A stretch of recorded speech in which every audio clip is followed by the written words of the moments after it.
Good evening everyone. Gurgaon से आपका जो क्वेश्चन है दैट आंसर आपने ठीक बोला है, द आंसर इज नो। ये section 93 of the Indian evidence act उससे क्वेश्चन है आपने जो पूछा है। तो it's apparently defective document, section 93 of the Indian evidence act, and that's why evidence can not be given to cure the defect. तो ये आपको डॉक्यूमेंट इनवैलिड है, ठीक है।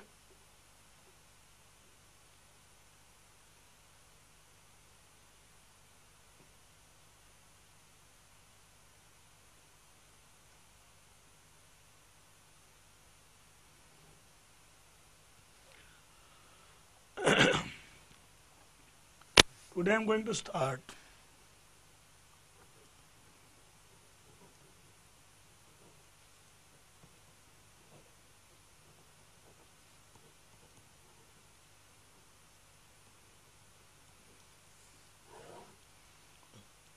Transfer of Property Act 1882. See this law, first of all, we have to understand what is the nature of this law, Transfer of Property Act 1882. This particular law, we say that it's a general law relating to transfer of immovable property.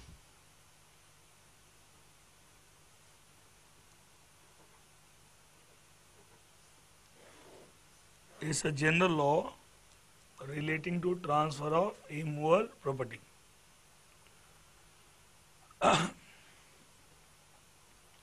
सी ये question बाद में लेते हैं, गंगानगर से जो question है आप बाद में देखते हैं, ठीक है ना। इसका मतलब ये है कि जब भी कभी कोई इमूवेबल प्रॉपर्टी ट्रांसफर हो रही है from one person to another, then one law that is the transfer of property act, it will always apply. That's why I'm saying that it's a general law relating to transfer of immovable property.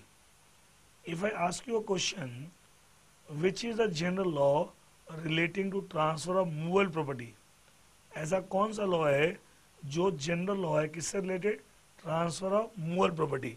ऐसा कौन सा law है जो movable property के transfer से related general law है। क्या answer है बताइए, मूवेबल प्रॉपर्टी से related which law is the general law relating to transfer of movable property?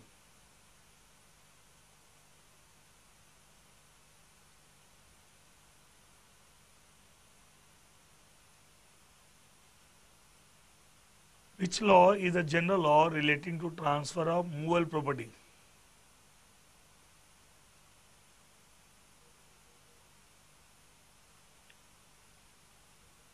क्या बाकी सेंटर वाले जवाब नहीं दे रहे क्या? एक मथुरा से एक बच्चे ने आंसर दिया है sale of goods act, sales of good act नहीं, sale of goods act, that is the correct answer. Ranchi से भी सही आ गया, सेल ऑफ गुड्स एक्ट। इसका जब भी हम ट्रांसफर ऑफ मूवेबल प्रॉपर्टी की बात करते हैं, then the law which is relevant law is the sale of goods act. उसी तरीके से अगर हम इमूवेबल प्रॉपर्टी के ट्रांसफर की बात करते हैं, then it is governed by that it the what we call the transfer of property act. It means sale of goods act, that law it deals with sale of goods act, that law it deals with the transfer of movable property, whereas the transfer of property act it deals with the transfer of immovable property. इसलिए हम बोलते हैं is a general law relating to what, relating to transfer of immovable property, relating to transfer of immovable property, that is transfer of property act 1882. now अब एक चीज देखिए आप, can I say that whenever there is a transfer of immovable property, पहली बात एक चीज देखिए, ट्रांसफर वर्ड बहुत वाइड है। can I say that transfer can be in the form of sale, एक बंदा अपनी कोई इमोल प्रॉपर्टी दूसरे बंदे को सेल कर रहा है, can I say it's a transfer, can I say it's a transfer, yes transfer can be in the form of sale. Can I say transfer can also be in the form of gift, ये अपनी कोई immovable property दूसरे बंदे को gift कर रहा है, क्या ये भी ट्रांसफर है, यस ट्रांसफर बहुत वाइड टर्म है, transfer is very wide term. Transfer can be in the form of sale, it can be in the form of gift. Transfer can also be in the form of the what we call the lease. अगर कोई ए B को अपनी property lease पे दे रहा है, किराए पे दे रहा है, can I say that he is transferring the right to enjoy, उस इमूवेबल प्रॉपर्टी यूज करने का अधिकार, that is right to enjoy, enjoy मतलब यूज करने का अधिकार. तो आपको लेसी को, दैट इज किराएदार को, टेनेंट को ट्रांसफर कर रहा है. एक चीज बताइए, अगर ए ने अपनी कोई प्रॉपर्टी बी को लीज पे दे दी, इसे अब क्या उस प्रॉपर्टी को ए यूज कर सकता है? No, that property can't be use by A, that property can't be use by A. उस प्रॉपर्टी को ए नहीं यूज कर सकता जब तक कि प्रॉपर्टी बी को लीज पे दी हुई है. कौन यूज कर सकता? Only B can use the same, only B can use the same, and that is the transfer by way of lease. Transfer by way of lease, sale, gift, lease. It can also be by way of mortgage. जब कोई एक बंदा अपनी property में mortgage create करता है, then out of the rights, number of rights in that property, he transfers certain rights to the mortgagee. He transfers certain rights to the mortgagee, and that's why I can say that mortgage is also kind of a transfer of property. Transfer बहुत wide term है. अभी मैंने बोला it's a general law. Transfer of Property Act 1882 is a general law relating to the transfer of immovable property, and I have told you that transfer can be in the form of sale, gift, lease, mortgage. इसीलिए इस chapter के अंदर transfer property के अंदर you will find the provisions relating to the sale, gift, immovable property का sale, immovable property का gift, lease, mortgage, सारी चीजें आपको इसके अंदर मिलेंगी. Because they are nothing but they are the various kinds of transfers of immovable property. They are the various kinds of transfers of immovable property. ये आपको various kinds of transfer of immovable property है, various kinds of transfer of immovable property है. ठीक है. Now इसलिए इस act के अंदर आपको इन सभी चीज़ों से रिलेटेड प्रोविजन मिलेंगे. सेल से रिलेटेड, गिफ्ट से रिलेटेड, लीज से रिलेटेड, मोर्टगेज, सब मिलेंगे आपको. एक तो पहले बता भाई ट्रांसफर वर्ड का मतलब क्या होता है, और हम बोले this is a general law relating transfer of immovable property. तो सबसे पहले what is the meaning of transfer. तो transfer can be in various ways. एक तो ये समझना है. दूसरी हमने बोला ये एक्ट किससे डील करता है? Transfer of immovable property. अब सवाल होता है जो इमूवेबल प्रॉपर्टी टर्म जो इमूवेबल प्रॉपर्टी जो टर्म है, इसका मतलब क्या है? The meaning of the term immovable property, अगर या कोई property word, not immovable, only property. Can a property nothing is a bundle of rights? Can I say that property is nothing but is a bundle of rights? Property कुछ भी नहीं है, it is nothing but it is a bundle of rights. इसलिए ध्यान रखना property. तो वैसे भी सोच के देखो, मैं बोलता ए इस मकान का ओनर है, इसका मतलब he has the number of rights in that building. He can use that building, he can sell that building, he can give that property on rent, he can renovate the building. Means he is a bundle of rights. मतलब कभी भी हम बोलते हैं कि property means bundle of rights, nothing more than that.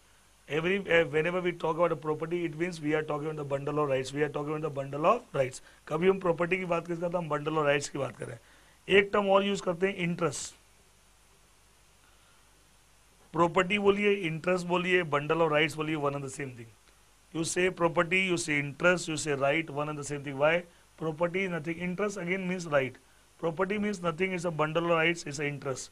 इसलिए interest बोलिए, right बोलिए, bundle of rights बोलिए, property बोलिए, one and the same thing. One and the same thing. Now, अभी मैं एक चीज बता रहा था कि ट्रांसफर आपको सेल के फॉर्म में हो सकता है, गिफ्ट के फॉर्म में, लीज के फॉर्म में, मोर्टगेज के फॉर्म में. अब देखिए आप, अगर ए अपनी प्रॉपर्टी बी को सेल कर रहा है, ए सेलर है, बी बायर है. ए अपनी प्रॉपर्टी बी को गिफ्ट कर रहा है, ए डोनर है, बी डोनी है. ए अपनी प्रॉपर्टी को लीज पे बी को दे रहा है, ए लेसर है, बी लेसी है. और ए अपनी प्रॉपर्टी को मोर्टगेज बी को कर रहा है, ए मोर्टगेजर और बी मोर्टगेजी है. Can I say that in all this cases there is a contract between A and B. चाहे वो सेल हो, transfer by way sale, gift, lease, mortgage. Can I say that in all this cases there is a contract. In all this cases there is a contract between A and B. इन सभी cases में there is a contract between A and B. इन सभी cases में A और B के बीच में क्या है? कॉन्ट्रैक्ट है. A और B के बीच में क्या है? कॉन्ट्रैक्ट है. क्या मैं बोल सकता हूँ? Yes.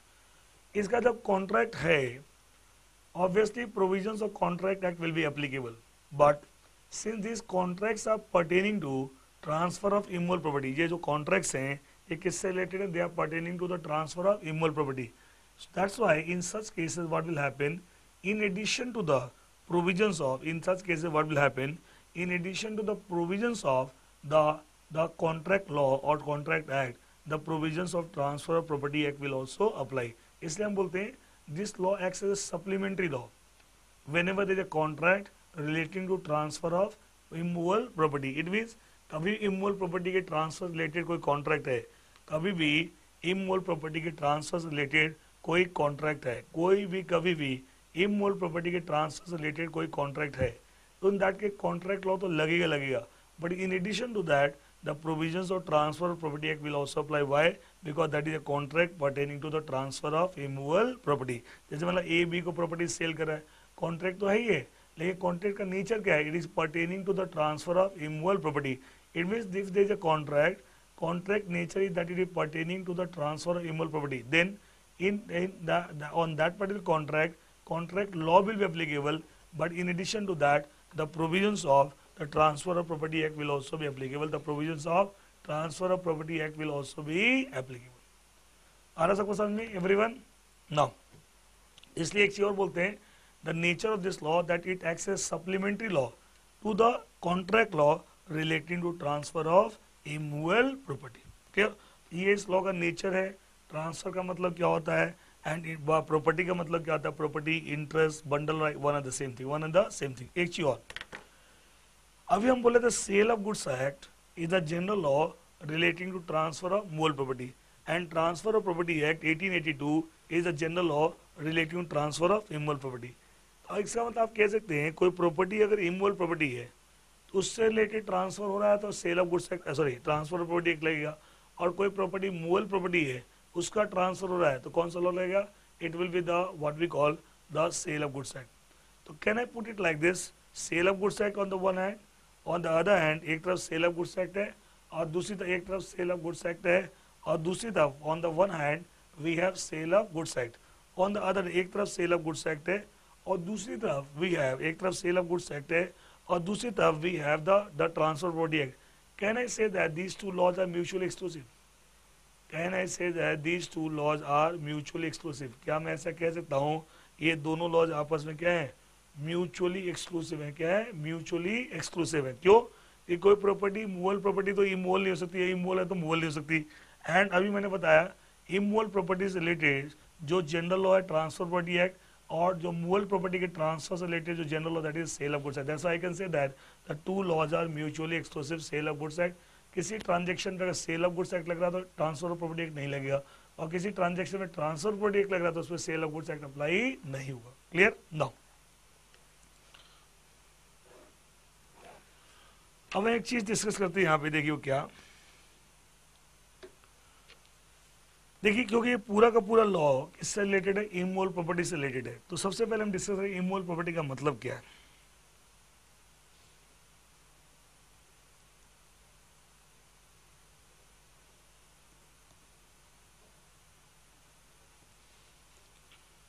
It's a very surprising fact that this entire law deals with the transfer of immovable property, but nowhere the term immovable property has been defined. लेकिन immovable property ये term कहीं भी define नहीं है. देखिए it is nowhere defined. And since this term is nowhere defined, only under section 3 of the Transfer of Property Act one thing is given, but that can't be taken as a definition. वो क्या देगा? The term immovable property does not include three things: standing timber,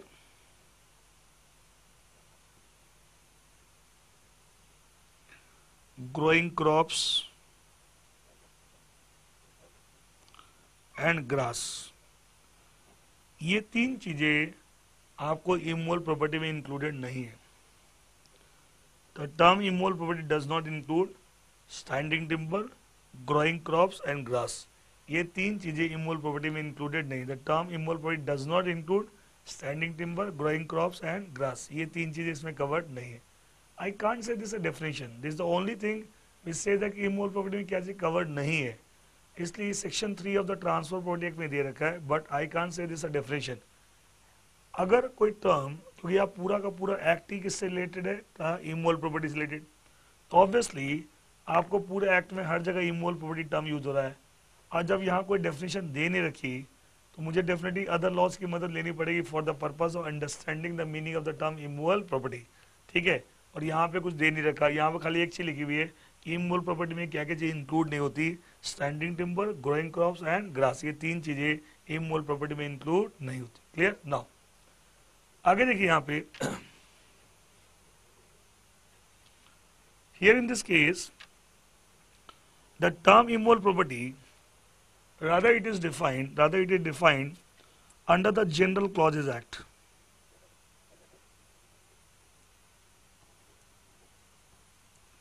See, there is one law called the General Clauses Act 1897, and the applicability of this law is that whenever any term or any expression is defined in any used in any law, but if it is not defined there, but if it is defined under the General Clauses Act, then in that case we can take the help of the definition given under the General Clauses Act.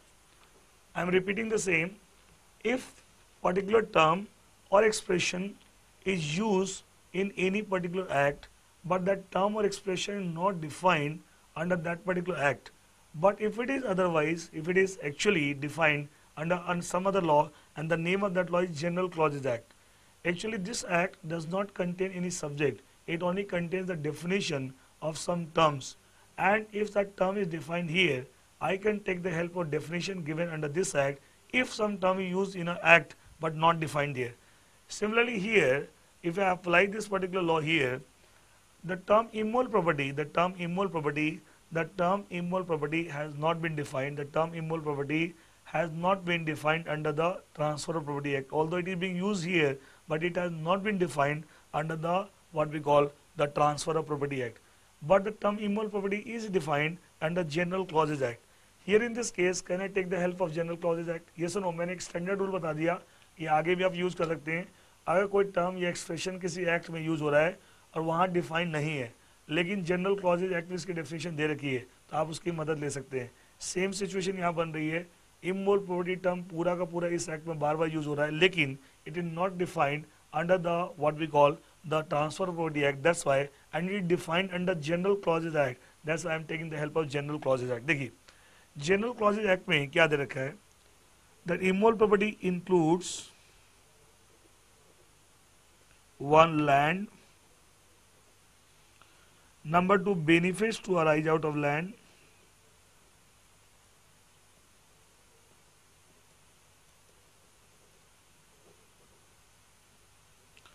number 3 anything attached to the land,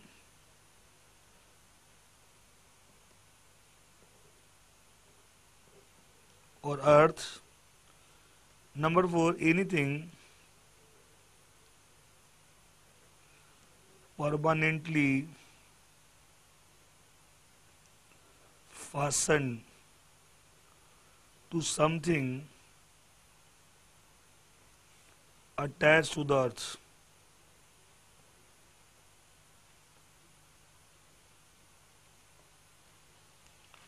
The term immovable property includes land, 1. Number 2, it includes the benefits to arise out of land. Number 3, it includes anything attached to the land or earth. And number 4, anything permanently fastened to something attached to the earth. देखिए क्या मैं समझाता हूँ।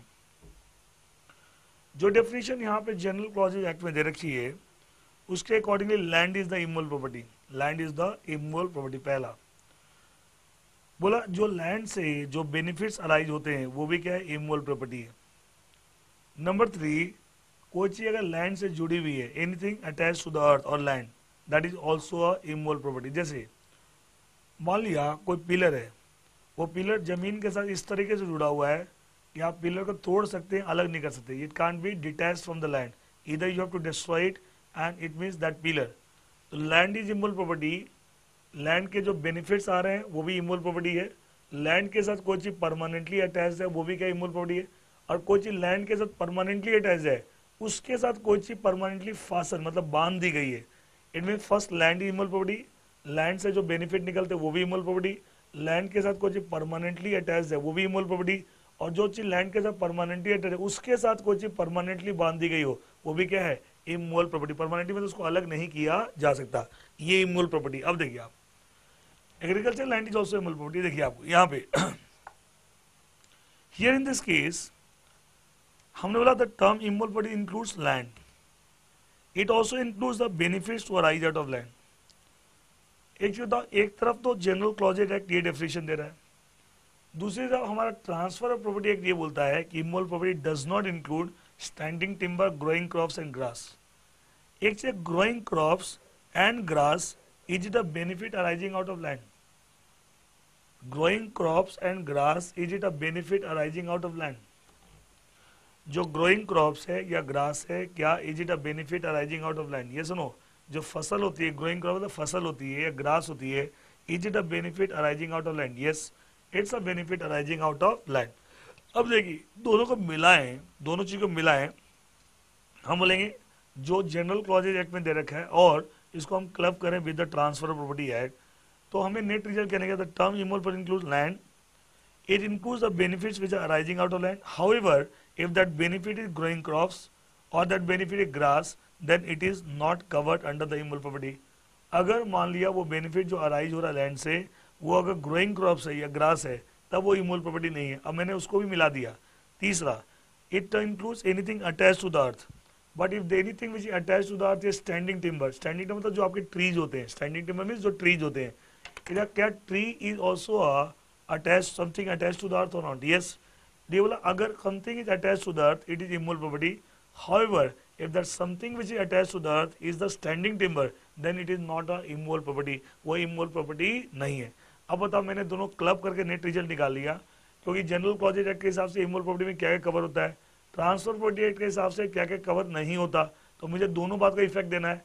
इसका मैंने net result क्या निकाला, the term immovable property includes land, it includes benefits to arise out of land. However, if that benefit is in the form of growing crops or grass, then it is not the immutable property. The term immutable property includes anything attached to the earth. However, if that anything attached to the earth is standing timber, that is trees, then it is not the immutable property. फिर वो immutable property नहीं है। Actually क्या है, logic क्या है मैं समझाता हूँ। देखिए, एक प्रॉपर्टी लॉज में एक बेसिक लॉजिक होता है, वो क्या, in property law there is one basic concept. What is that basic concept? That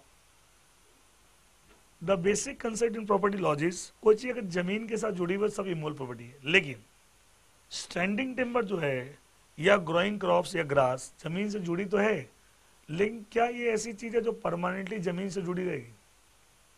क्या ग्रोइंग क्रॉप्स, ग्रास और या standing timber, can I say that this is something which is going to be permanently attached with the land?